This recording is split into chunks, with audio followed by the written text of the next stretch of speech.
Hey guys, this is Alessandro. Welcome back to my channel. I want to talk one more time about layout, okay? Because I mentioned this in a previous video. I think about it something needs to be explored more, and I need to explain why it is a very good idea to do a layout phase before you do your blocking. And today I want to bring you one of the assignments, like one of my students is doing for me. And this is exactly a layout phases, and there are some issue here that explain exactly why you guys should approach your shot with the layout step before you actually go into blocking, right? This is exactly the things that I'm talking about. I explained a little bit early before, but I think now I can explain with actual proper example for one of my students. All right, so let's start with this shot. As I said, as you see guys, here he has a video reference of a guys from playing tennis and everything, going back and then I kind strike the ball again and so on. All right, not very important at this stage. But because this is a layout, as you can see, first of all, is not really working on the upper body. The upper body, the arms, the head is not being posed. It's mostly about, when you do layout, it's mostly about the overall pelvis, leg placement, speed when a character walks forward, all right? Like the spacing, how the character is running, and stuff like that. Of course, will be different if there is some climbing, you have to use your hands or stuff like that. But for this specific assignment, just doing the layout of the lower body, it's enough, all right? And so there is a couple of things that you want to keep in mind when you do layout. In this case, we have a camera movement, as you can see, kind of try to match the reference. And if I go in perspective, you'll see that the character actually is moving in space and the camera is follow up. So first of all, when you do your layout pass, it's better to do directly to spline, because if you're going directly in step mode, sometimes it might be difficult to see spacing issue, and you'll see in a second what I'm talking about. Second things, even more difficult to see spacing issue when your character is moving together with your camera. You might see some poppy here, okay, but it might look like that it's because of the step mode. You might feel like, okay, it's popping from here to here, like this big gap here, because of the step mode, right? But you see from here it's popping here, right? And it's a bit hard to tell exactly. So first suggestion will be convert everything to spline, all right? And when you do this one, and also even if you're working from camera view, it's important that you analyze your animation in perspective, all right? And in fact, as soon as I'm gonna start to do that, there's gonna be, I don't know if you guys can tell, but I'm gonna go a little bit slower. There's gonna be some moment where the character is actually popping forward and then slow down. So his acceleration is not very consistent. So it looks like kind of obvious here in the sense that, boom, it look like here is not accelerating much. Okay, it's kind of slowing down here, and then boom, he has a huge pop here between these two keys. Okay, so it's like popping really, really fast in a short amount of time. And then again, the next key look like it's not moving much, and then it's pushing up really forward. All right, especially it's really obvious here. Boom, it's like this huge acceleration. Obviously, he didn't place his foot correctly, and then again over here. Here it's really obvious. It was really a big mistake. I think he didn't notice it because of he animated directly in camera without checking the perspective view, right?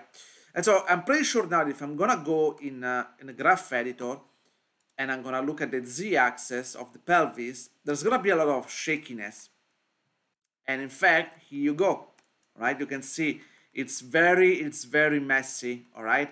And even though you have, let me go on a smaller area. Even though yes, you will have acceleration and deceleration, there usually tend to be a smoother curve, right? It's never really it's accelerating down like this, and then it's slowed down here, and then it speeds up again. You see, like there is always like some kind of a smoothness transition, right? So for example, here could be a little bit more here, right? And this one we can push it a little bit more here, okay, just to make it a little bit nicer, right? And always checking what's going on here. Maybe here you want to push him a little bit more, right? And then maybe here, see here it's actually overstretching this, and maybe exaggerate, and this one needs to be pushed back a little bit, all right? And same stuff over here, right? See, oh, way overstretching too much. Okay, so we need to adjust it. Okay, and then same stuff over here, right? Boom. See, maybe you want us to check, and then again, maybe you want to go back and check the reference here, what's going on.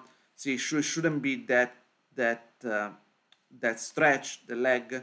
Okay, so that means we have to go back now, adjust this one a little bit. Okay, and for example, this issue over here, right? Boom. See, it's going way too much, and then again, maybe you wanna push it back, right?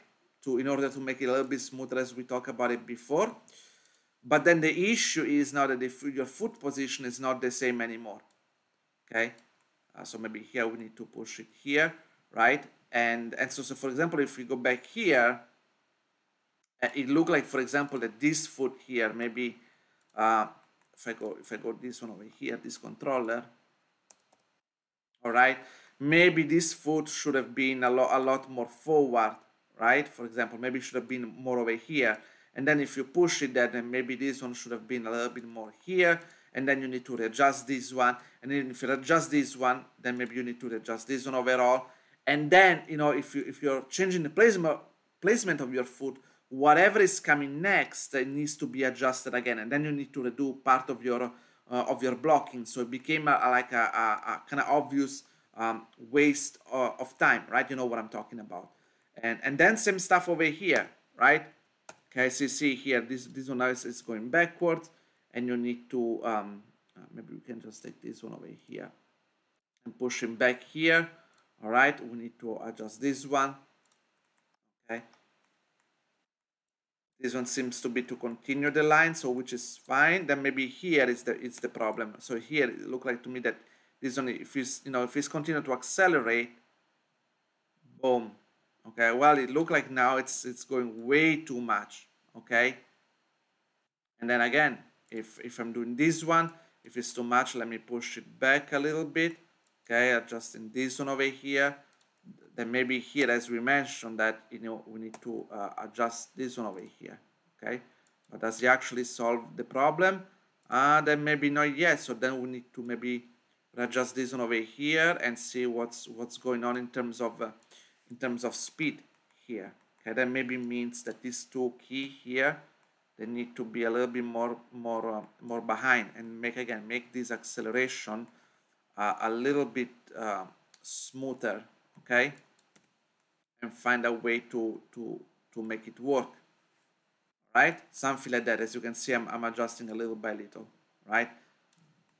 And then again, same stuff over here. See, like it's popping way too much, and you have to bring it back. All right, you have to bring it back a little bit like this. And then again, if you're bringing back this one, again, even though when we do the layout pose and everything, then you feel like if you're really trying to match the reference, you see, you have to adjust the fit now, and is affecting everything else, right? And then again, the issue was in this specific case that I felt like he worked too long in step mode without checking his spline, or else he would have noticed very, very quickly.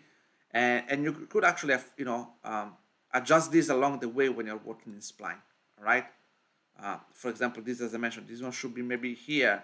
The character here needs to be a little bit higher, okay? Stuff like that. All right, especially here, right? If you're gonna go towards the end, towards this one, right? Let me go here, boom, around this section here, all right? And I'll show you exactly what is the problem here. Let me actually do it here. There's another way.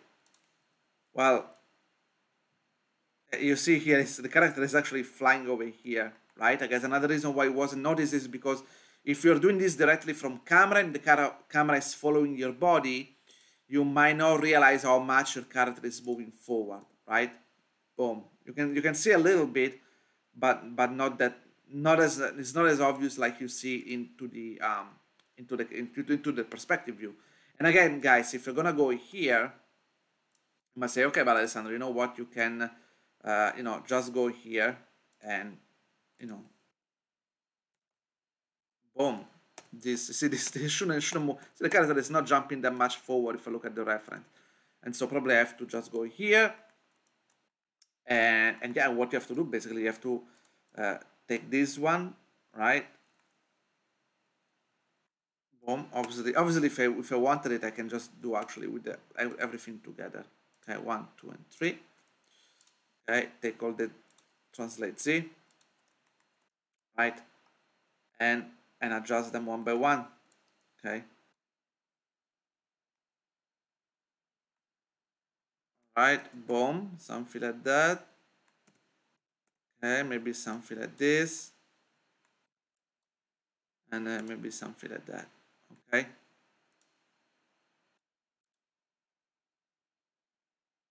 Okay.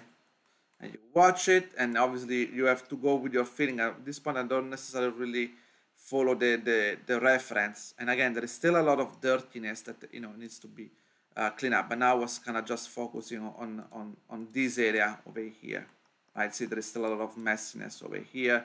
And again, it needs to be thoroughly readjusted, as I mentioned before. See, this is like way too much. Okay.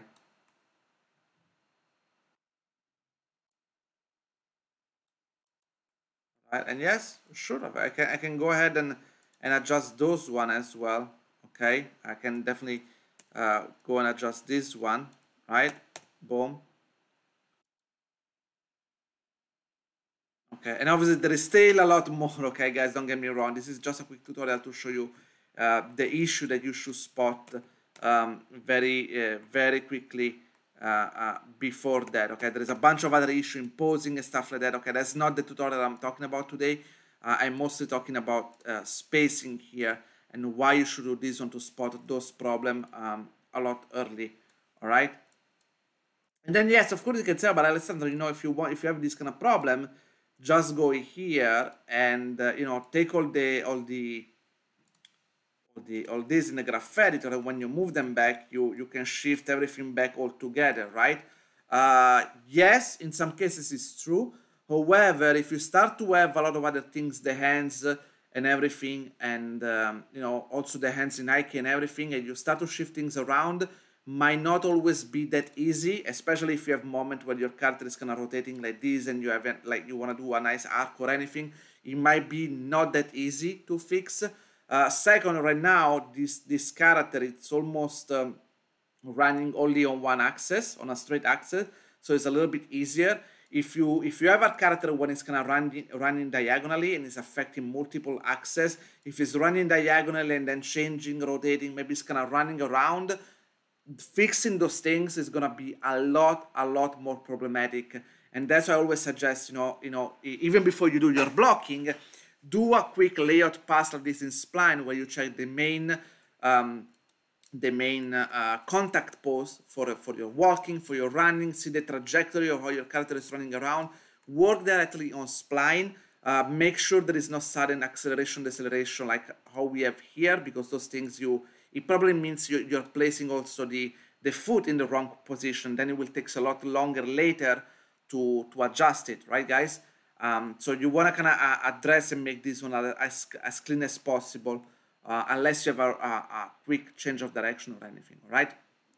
Because it will save you a lot of time if you do this one correctly. When then you will do your blocking later, for example, I want to do the blocking here, and I know more or less the foot placement is placed correctly. I know the up and down of the body is there and everything. Now when I'm gonna do the blocking, I don't have to worry about anymore the distance of the feet and everything, but I can just focus now on go back to the reference or do your sketches or whatever you're doing when you do your blocking, and now really feel like, okay, now I have this kind of more or less is correct. Well, in this case it's not, because as I mentioned, we should have worked a little bit longer on this, but you can say, okay, you know what, now I'm gonna adjust work on the spine, okay, like adjusting the spine here, all right, adjusting the arm, the head. You can do basically a little bit the pose that you want, okay. You can adjust the hip maybe, and you don't have to worry anymore about the spacing of the run, the acceleration and stuff like that, because you figured out the things early during the layout pass, okay? And I can guarantee you guys, it will save a lot of time. It was something at the beginning I was never doing it because I always thought about like more like a 2D mindset, which is also good that you want to do your blocking really good. But when there is so much movement in the 3D space, it's better to do like a quick layout pass like this. Will really save your life and will just make things a lot faster. Okay, guys, hope you enjoy, and as usual, see you next time. Ciao, guys.